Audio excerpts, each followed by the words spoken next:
मुझ दास का एक ही प्रयत्न है कि जनता आज शिक्षित है, श्रद्धालु सब अक्षर ज्ञान युक्त है, हमारे सद्ग्रंथ हमारे पास उपलब्ध हैं और हम आसानी से निर्णय कर सकते हैं कि कौन सी साधना किस महापुरुष ने की जिससे उसका मोक्ष हुआ।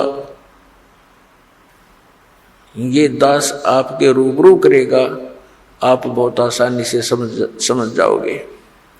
सबसे बड़ी समस्या हमारे सामने ये आई हुई है कि हम ये निर्णय नहीं कर पा रहे हैं कि कौन सी भक्ति सही है और कौन भगवान है। ये निर्णय हुआ और मोक्ष, क्योंकि फिर तो वो क्रियाएं जो दास बताएगा, सदग्रंथों में प्रमाण दिखाएगा और जिन महापुरुषों ने साधना की उनके वो अमृत वचन दिखाएगा, तो आपको आसानी से प्रमाणित हो जाएगा, विश्वास हो जाएगा। फिर तो भक्ति करनी ही करनी शेष है और वो इतनी आसान है।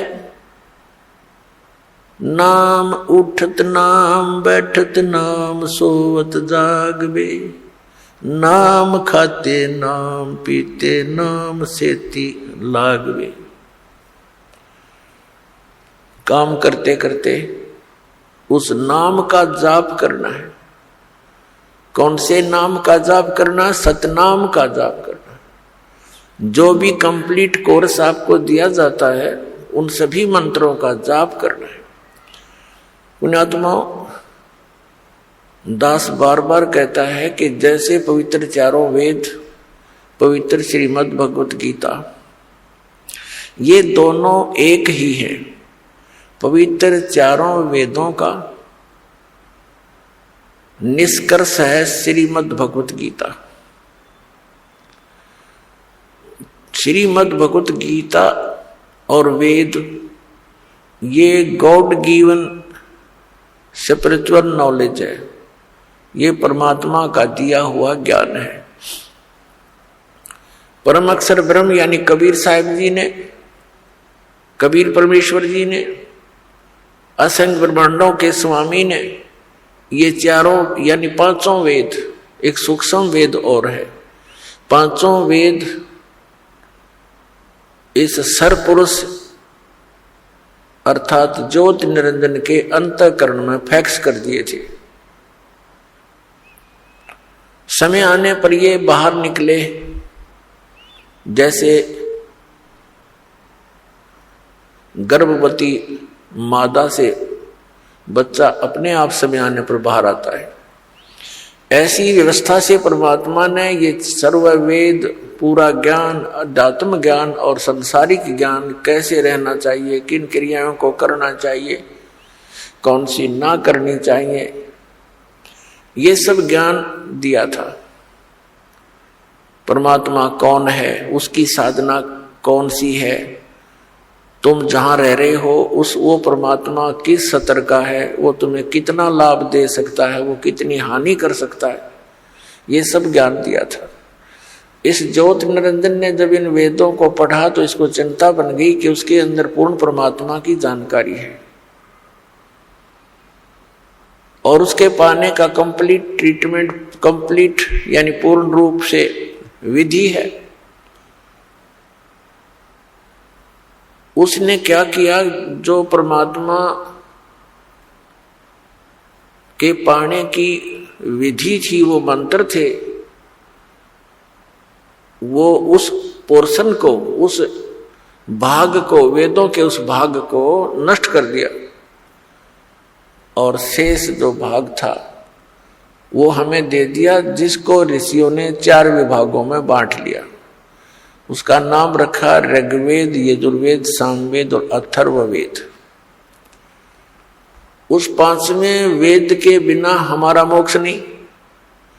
इन वेदों में वर्णित विधि से, 4 वेदों में वर्णित विधि से, श्रीमद् भगवत गीता में वर्णित विधि से केवल ब्रह्म तक की प्राप्ति होती है, ब्रह्म लोक तक जाया जाता है। यहाँ की ये अंतिम उपलब्धि है।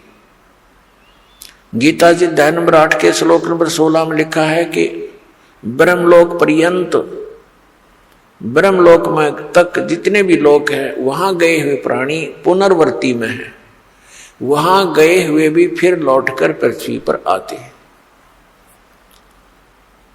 और जब तक ये आना जाना है तो मोक्ष नहीं, तो शांति नहीं, परम शांति नहीं हो सकती। अब जैसे ये चारों वेद इस ब्रह्म ने, सरपुरुष ने अपने पुत्र ब्रह्मा को दिए। ब्रह्मा जी ने इनको जैसा जाना समझा उसी का ज्ञान आगे अपने वंशजों को, अपने पुत्र प्रपोत्रों को दिया। और उस ज्ञान को ही आपस में विचार विमर्श करके इन ऋषि महर्षि ब्राह्मणों ने आगे फिर अपने अनुभव की पुस्तकें बना दी, जिनको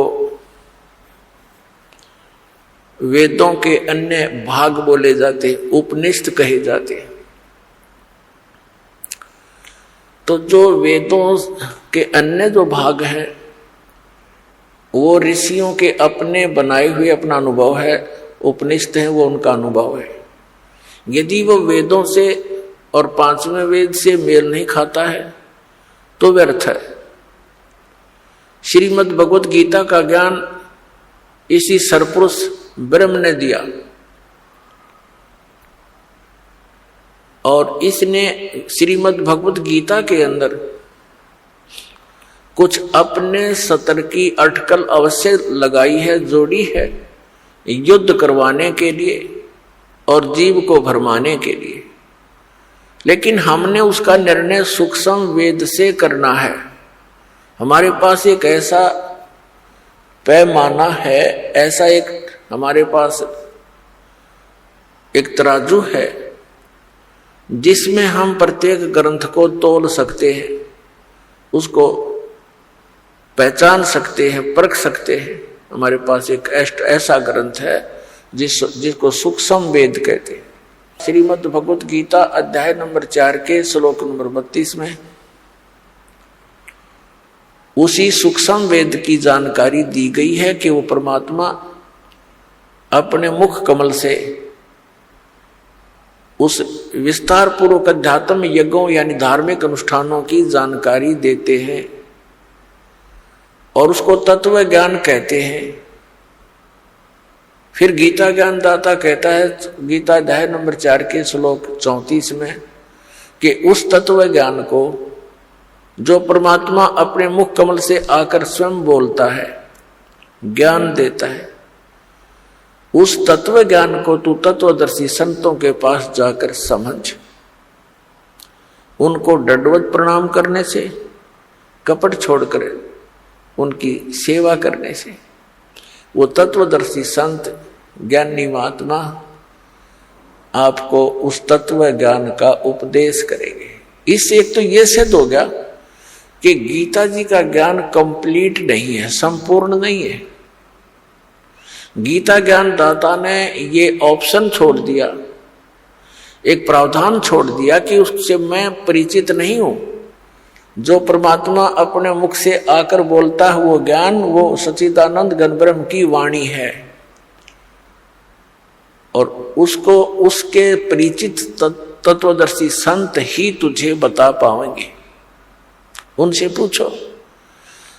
तो दास जो कहना चाह रहा है कि ये जो पवित्र चारों वेद, पवित्र श्रीमद् भगवत गीता, इनका ज्ञान गलत नहीं, लेकिन ये कंप्लीट कोर्स नहीं, इनमें कंप्लीट स्पिरिचुअल नॉलेज नहीं, संपूर्ण अध्यात्म ज्ञान नहीं है। और संपूर्ण बिना फिर पूर्ण मोक्ष कैसे होगा? अंडरस्टूड है, ये तो आम आदमी समझ सकता है।